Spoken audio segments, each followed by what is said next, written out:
สวัสดีค่ะวันนี้มาพบกับยูคอเทคโนโลยีนะคะวันนี้จะมารีวิวตัวไวเลสนะคะหรือเขาเรียกว่าไวเลสดีพีสเตอร์ค่ะก็คือจะเป็นตัวขยายสัญญาณของสัญญาณเน็ตสัญญาณ Wi-Fi สัญญาณไวเลสในบ้านของเราอะค่ะถามว่าตัวนี้ใช้งานยังไงตัวนี้นะคะจะใช้ในกรณีที่ระยะเราเตอร์ระยะสัญญาณ Wi-Fi เราอะค่ะไปไม่ถึงในที่ที่เราต้องการใช่ไหมคะตัวนี้ก็จะทำหน้าที่ในการขยายสัญญาณ Wi-Fi ของเราอะค่ะให้ได้ไกลมากขึ้นแล้วก็แรงมากขึ้นก็คือจะขยายได้ถึง300 MB เลยนะคะตัวนี้เดี๋ยวเรามาดูกันข้างหลังก็จะเป็นการใช้งานเบื้องต้นจะใช้ได้2แบบนะคะจะเป็นแบบ AP mode ตัวนี้ก็คือจะต่อตรงเลยก็คือจะมีสายแลนเสียบเข้าโดยตรงกับอุปกรณ์เพื่อกระจายสัญญาณนะคะหรือจะเป็นโหมดรีพีสเตอร์ก็คือขยายสัญญาณจากตัวเราเตอร์เป็นสัญญาณแบบไร้สายอันนี้ใช้งานยังไงเดี๋ยวเรามาดูกันก่อนว่ามีอะไรบ้าง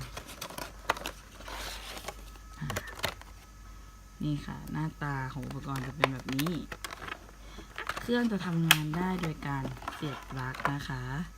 เสียบปลั๊กอันนี้ก็จะเป็นโหมดการใช้งานให้เราเลือกว่าเป็นโหมด AP หรือเป็นโหมด Repeater นะคะถ้าเป็นโหมด AP ตัวนี้เราก็จะต้องเสียบสายแลนนะคะจะมีพอร์ตแลนให้นะคะเข้าตรงนี้เพื่อที่จะสามารถกระจายสัญญาณเน็ตสัญญาณอินเทอร์เน็ตสัญญาณ Wi-Fi ของเราได้เครื่องจะทำงานได้ต่อเมื่อเราเสียบปลั๊กจ่ายไฟให้เขานะคะก็ใช้งานง่ายแค่เสียบปลั๊กเสียบสายแลนก็กระจายสัญญาณได้ไกลขึ้นมากขึ้นแรงขึ้นนะคะหรือจะใช้เป็นโหมด Repeater ก็ได้ก็จะมีปุ่มนี้คือที่เราเตอร์เรามันจะมีปุ่ม WPS นะคะนี่จะเป็นปุ่มแบบนี้แหละเราก็กดเข้ากับตัวเราเตอร์เราด้วยเพื่อให้เขาคอนเนคกันแล้วจะมีแอปพลิเคชันนะคะแอปพลิเคชันซึ่งสามารถดูได้จากคู่มือที่เขาแถมมาให้นะคะตัวนี้ไม่โฟกัสนะคะสักครู่นะเป็นคู่มือนะคะพวกนี้เขาก็จะมีแอปให้เรามาตั้งค่าได้เองนะคะตัวนี้ใช้งานง่ายค่ะสำหรับท่านไหนมีปัญหาเรื่อง Wi-Fi ไม่ไกลสัญญาณขาด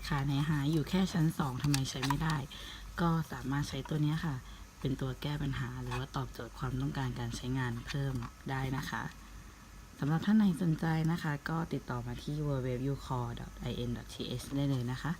สำหรับวันนี้จบการรีวิวเพียงเท่านี้สวัสดีค่ะ